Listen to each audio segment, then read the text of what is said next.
Well, actually, I started at the age of 10. I was a big fan. I grew up about a half a block away from Broad Street, and I always used to watch the parade. And some of my friends were involved, and I got involved that way as a child until about 1979 when I got out and started college. I started college, and then I ran into some people in Temple University that were involved with the Polish American string band and talked me into joining there. And I was a member there for a couple of years until I went with the guys from Avalon and did a few years with them. Sure, actually it was my last year with Avalon. The band was having a lot of trouble with the costumer they were using. At the time I was working as a systems analyst for RCA, and I just knew I didn't want to be a suit and tie forever. I like hands-on type of work. I'm more production oriented. I like to see finished products. So they were complaining, oh, this costumer's ripping us off, the work's not that good. My father was a custom tailor at the time. So he took me aside, he started teaching me pattern making, all that kind of stuff, what type of machinery does what kind of work. And we did a sample suit for Avalon String Band in 1988 and wound up making the costumes for the 1989 parade. It was a Scottish theme. And like I just said, we used a bottle of J&B. We didn't have professional designs. We just took the little Scottish guy off the bottle, made that suit, and then made other suits in different colors, basically the same design. Just used the different tartan plaids. We did some research, found out the different families in the Scottish tradition, and they have certain tartan plaids and things like that. So that's what we used. Again, we'd go into this one. This was a little difficult because we had to have them looking out of this. We knew that. So we had to come up with some kind of a structure. A lot of planning goes into these type of costumes before, for this particular theme especially, before we can actually make a sample. We had to have, I had to make a foam head out of this and then cover it and put all the adornments on.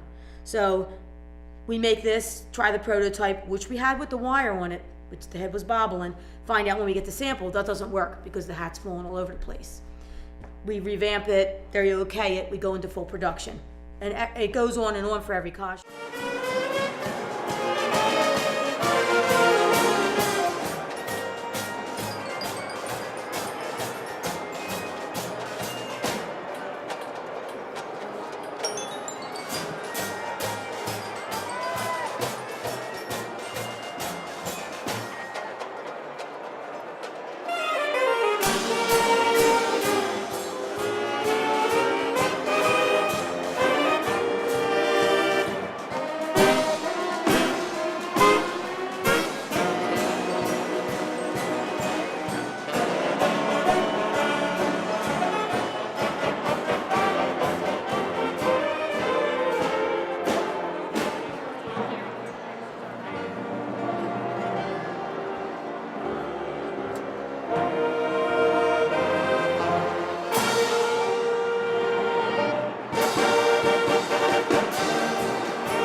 But back in the day, they used to do 7 shows over a week period.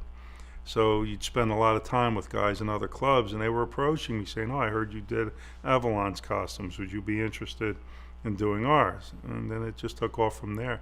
I did 3 clubs the second year we were in business, and now we're up to 10. And we actually can't take any more business because there's only so much time to do it. Well, you want to be with the best, and Alan and Yvonne have done nothing but put quality craftsmanship on the street. We've been with DelBuono Costumes now since 1992, and we've never had a problem. Our suits are worn all year long, so they have to be rugged, they have to be durable, we have to be able to rely on these things so that we can make enough money next year to go back and say, well, we're going to do it again. And Alan and Yvonne put such a quality product on the street, it's easy for us to go back and say, you know what, we're going to go back to DelBuono Costumes. And we've won, since '92, we've won 6 times with Alan and Yvonne. So their track record, you know, it speaks for themselves. They're very, very good at what they do. Well, once we had 8 clubs, I had my daughter and realized that I couldn't have a child and work full time and do 8 clubs of mummers clubs all at the same time. It was just impossible. So we figured it was financially feasible at that point. I was working a lot of hours during part of the year. It's not 12 months, because if it were 12 months, I don't think I could have handled that. But the times I was working when my children were little, I would come in to the shop, gather my stuff, and bring it home. Do any ordering I had to, either from home or from here, taking care of the kids. And I never let anything slack with them. School activities, functions, sports, everything else I still had to fit in and still do what I had to do. Once they became older and they were in school, I came down here more and more. Now that they're grown up, I'm here all the time now. Usually do patterns and all those kinds of things at the shop, so it's a nice easy job. I can make some money and help out my parents at the same time, which is really cool. I like helping them out because I know they're really stressed all the time. Because there aren't too many crazy people that want to deal with mummers, and with the time constraints and doing the job, it turns into an 18-hour a day, 7-day-a-week proposition when you're busy, and it can be very difficult. Al's very professional. We work together. We set up times for meetings. He has a schedule and we have a schedule, and he's very good at meeting what we need. And he works with every string band the same way. So it's a business. So we're basically a certain clientele, and the other bands are clientele. So it's very professional. Al's a very great guy. I know he was there on New Year's Day watching us. And as soon as we found out that we won, actually, he probably found out a little sooner. He gave me a text congratulating us. I talked to him the next day. His parents were talking about the suit.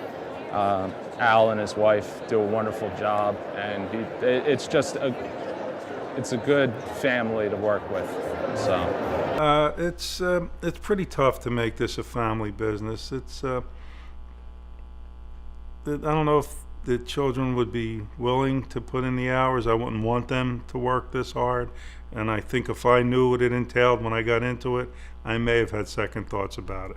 Not that it hasn't been enjoyable, but it's very tough. I'm sure if you talk to anyone that runs a business, it's just difficult. I like my parents' job. I think it's really interesting because they're one of the only people in the world and country that do it. There's only, I think, a few other people that make the mummers costumes and don't do half as many as they do. They do the bulk of the mummers parade for the string bands, and I think I love their job, even though they're working all the time and I don't get to see them as much as I guess a family whose parents work with 9-to-5 job. But I love their job, and I think it's a lot of fun because it's just so different than what everybody else's parents have, and I get to be a part of it, which is kind of cool, and work for it. So it's interesting. It has its ups and downs, but in all, I love it. It's great. Well, like anything in life, the more you do it, the better you get at it. And we've just progressed in as far as the way we produce things, the things we produce with, the type of fabrics. The actual employees that we have are much better than the people I started with. And Yvonne's been a great help. She was working in the banking industry, and she took from the ground up as far as making the hats, taking care of all the cutting of the smaller pieces that go into the costumes. And we both had an education together. It's been a heck of a ride, sure.